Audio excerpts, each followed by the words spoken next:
I'm MJ Marfori. And this is Celebrity Top 10.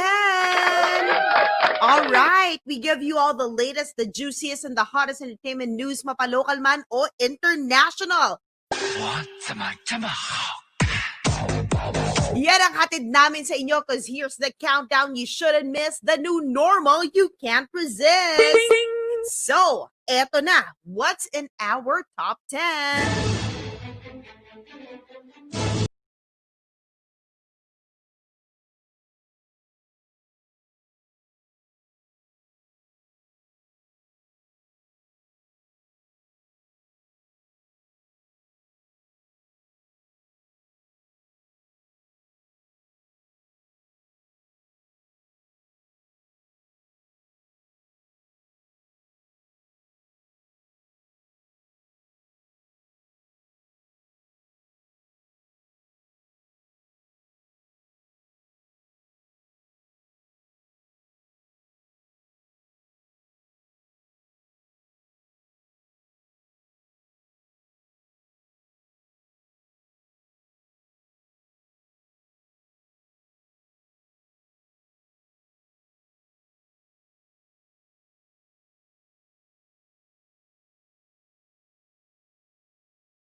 I'm MJ Marfori.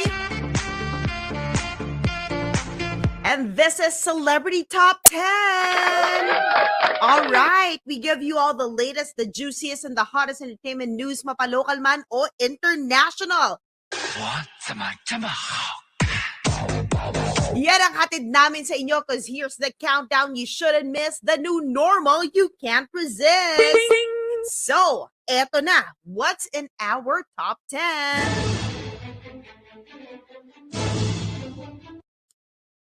All right, guys, we're starting off in a sad note. So anyway, Eddie Van Halen dies at the age of 65, and his son Wolfgang announced it on Twitter that the pioneering guitar player of the rock band Van Halen has fallen due to cancer.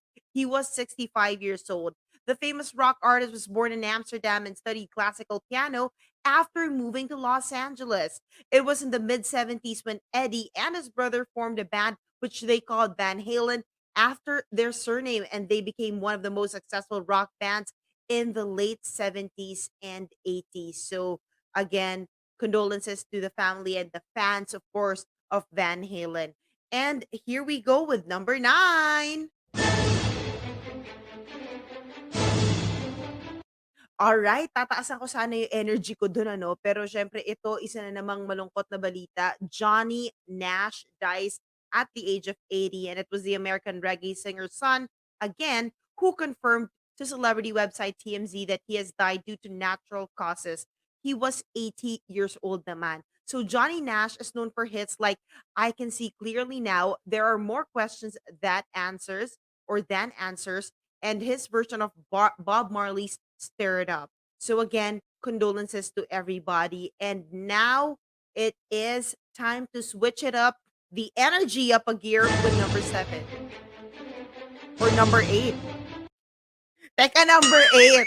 Oh, Led Zeppelin wins Stairway to Heaven case. Good news for him and his fans. So British rock band Led Zeppelin emerged victorious in the legal battle over claims that the opening guitar riff in their hit Stairway to Heaven was stolen. So lead singer Robert Plant and guitarist Jimmy Page had been accused of lifting the riff from a song called Taurus.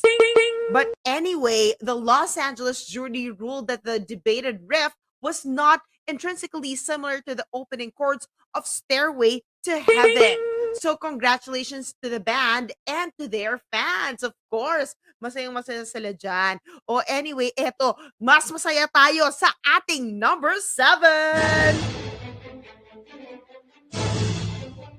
All right, it's Record of Youth. If you haven't seen it on Netflix, please do so. It is the best K-drama of today, in my opinion.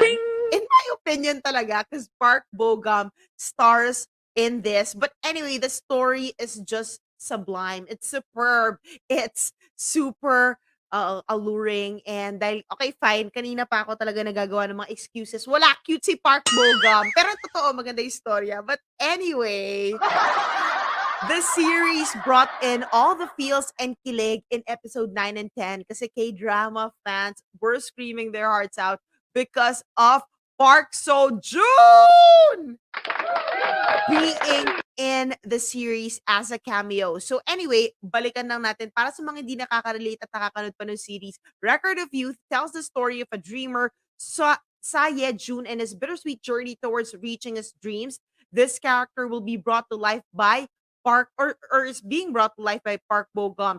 And fans, of course, saw the cameo of Park Seo-joon and Park Bo-gum, and they were trending. Sumabog ang ovaries ng ating mga K-drama fans. And if you remember, guys, before this, Park Bo-gum made a cameo in Itaewon Class where Park Seo-joon is one of the stars. So, looks like Bo-gummy is returning the favor, or Park Seo-joon is returning the favor to Bo-gummy. So, anyway, Tuesdays and Mondays ito na lumalabas at in the evening sa Netflix. So, let us know how you found it. Anyway, ako nabusog and it just made me realize that kailangan na ng series together ni Park Bo-gum and ni Park Seo-joon. I agree. You agree? Yes, todo na to. So anyway, mag-top 6 na tayo.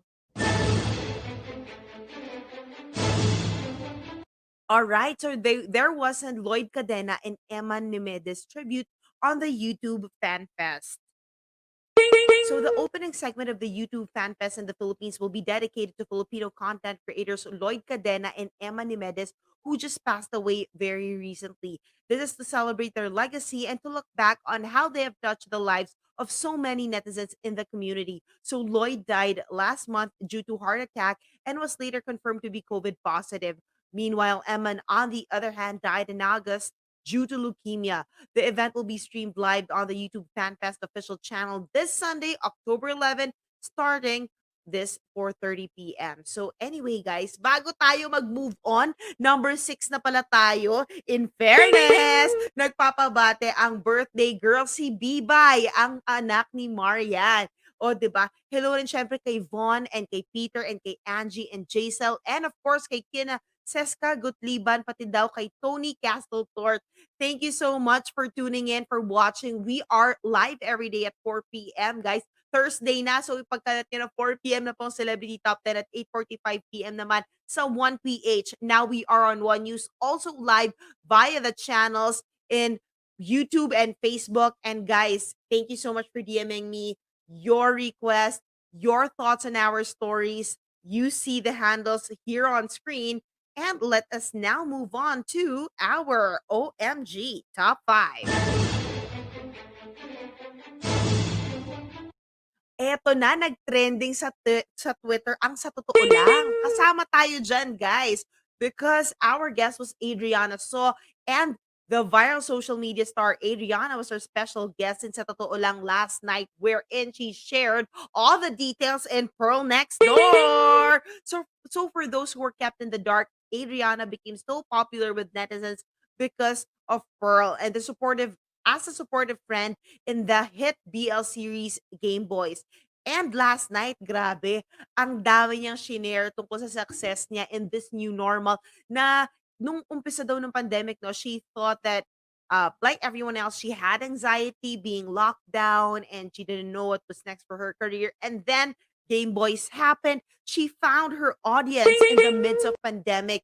And eto na, the rest is history. Magkakaroon siya ng spin-off series niya na Pearl Next Door happening, dropping this August, okay? So, eto talagang parang Gen Z. Ayaw na sabihin ko anong date, pero soon daw, sooner than you think. It will be called nga Pearl Next Door na talaga namang excited lahat ng tao and ongoing yung taping and it's truly something to watch out for. And kung matatandaan ninyo, Adriana So was Malaksosh de Fat here on on TV5 dahil sumali siya sa talent show natin kasama sila Ritz Azul, etc. And they're also happy they're back here in the network. But now let's move on to number 4. All right. Every day, another Kapatid star is being welcomed. This time, it's Maris Racal who teased a new show in the network. Speaking of Game Boys, the other half of Kyriel, Kokoy De Santos will be joining Maris Racal in one of the newest TV5 series. Maris posted the photos of their look test for Stay in Love. Further details about the series will be announced soon. And if you remember it correctly, guys, di ba, sundan niyo po yung bright light dyan sa Instagram. Nirelease din nila na si Isabel Daza will be joining the Lunch Out Loud every noontime show starting October 19. And starting next week, we will have the press conferences or virtual press conferences for those. So do stand by for that na makachikahan natin yung mga stars na yan. Very, very exciting indeed. And besides that, okay, if you didn't know, Billy Crawford, Alex Gonzaga was also confirmed to be in it.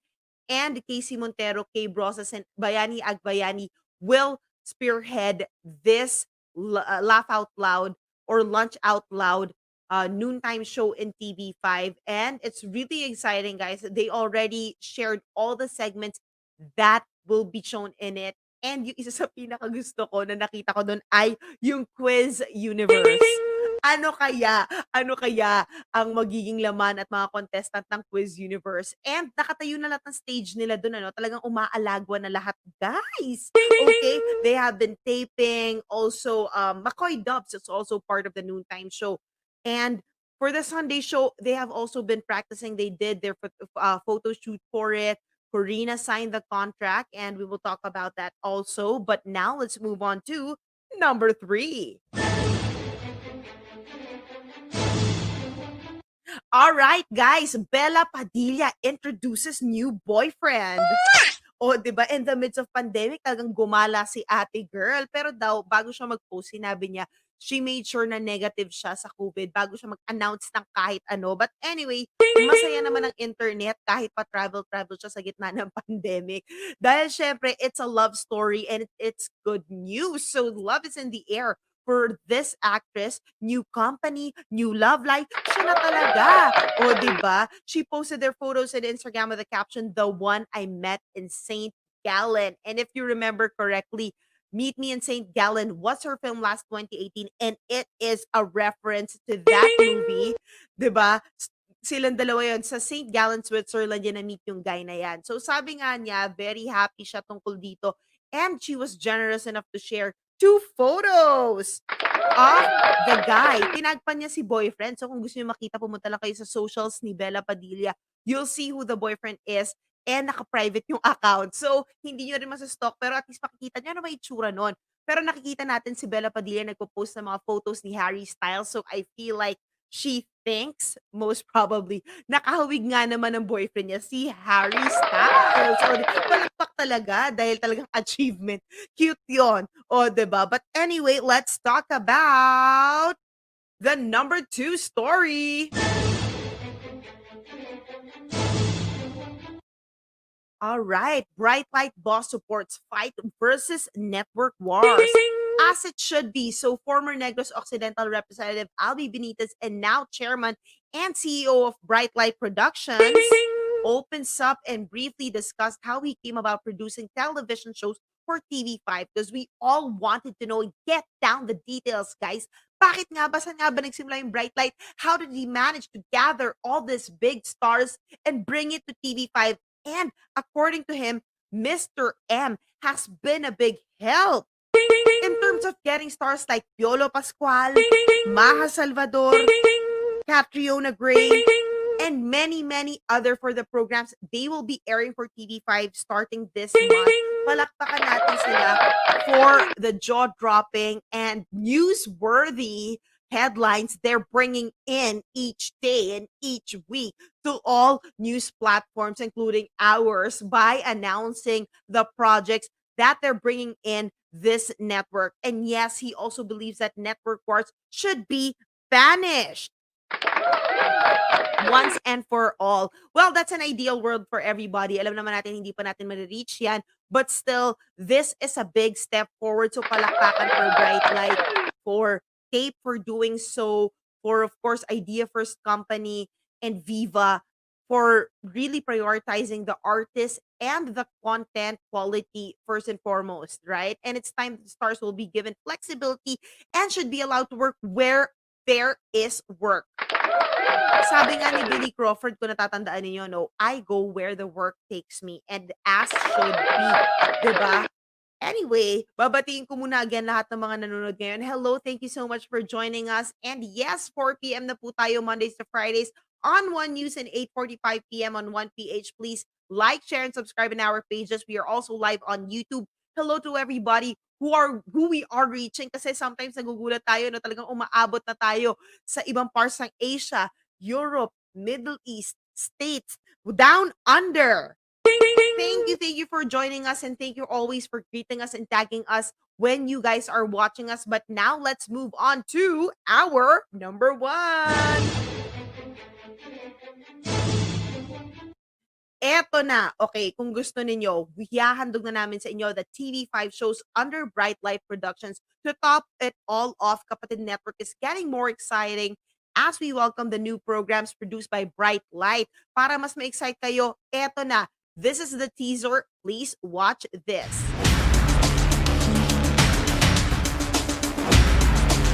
Welcome. Eto na.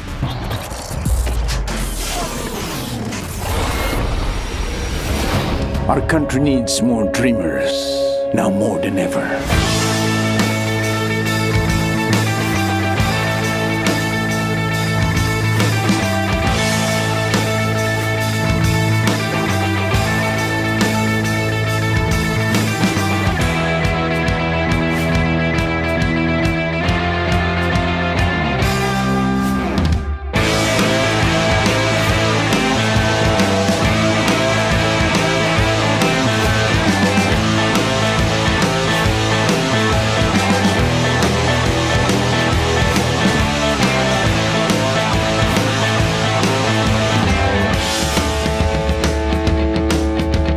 Handa na ba kayo? That is indeed something to look forward to. OMG talaga. But that's it for today, guys. Hanggang bukas ulit, makilista na at makikountdown Mondays to Fridays, 4 p.m. sa 1 News, 8:45 p.m. sa 1PH. I'm MJ Marfori. It has been a pleasure. And this is Celebrity Top 10.